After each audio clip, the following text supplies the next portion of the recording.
vaporizador se activa tanto por humo como por vapor. Entonces debemos de colocarlo en un sitio central en la cocina, por ejemplo en el techo, pero que no sea justo encima de donde cocinamos, porque el vapor pues, puede hacer que nos dé una falsa alarma. Y también fumadores y vapeadores pues deben de tener cuidado. Yo voy a hacer la prueba con un vaporizador, echándole el vapor y vemos que tiene cierto retardo.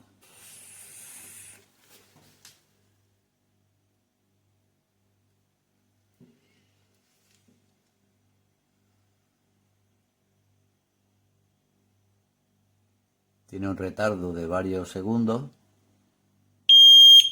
y ya empieza a pitar.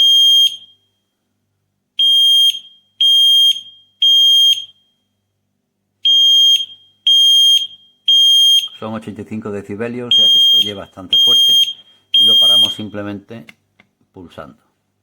Y ahora mismo va a estar unos 10 segundos donde se va a estar encendiendo un LED intermitente, y durante ese periodo no va a saltar la alarma, ya que podemos haberlo parado, pues no sé, pues estamos cocinando, ya ha saltado la alarma, la hemos parado, y entonces pues se supone que durante ese tiempo evitar falsas alarmas. Después de los 10 minutos ya deja de parpadear y vuelve a estar activa.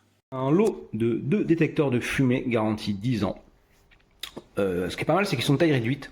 Ils font 8,5 mm de diamètre, donc ils sont assez discrets par rapport au modèle standard, ce qui est plutôt pas mal. Ensuite, il y a deux modes de pose. Soit on le pose avec les vis chevilles fournies, ou soit on les pose avec ce petit système-là qui est pas mal, c'est autocollant. Donc on vient coller une partie ici, une partie au plafond, et vu que c'est aimanté, l'ensemble tiendra en place sans problème. Ensuite, pour l'allumage, il faut utiliser la petite aiguille fournie et basculer le bouton ici sur On, ça fera un petit bip qui va retentir, et ensuite on pourra faire un test en appuyant dessus et ça va sonner. Donc, je suis satisfait par rapport à la taille car ils sont discrets, ils sont complets, donc garantie 10 ans.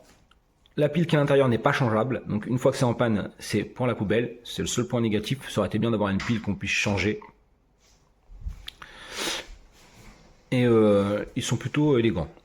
Donc je les recommande sans hésitation, j'enlève juste une étoile pour la pile qui ne se change pas.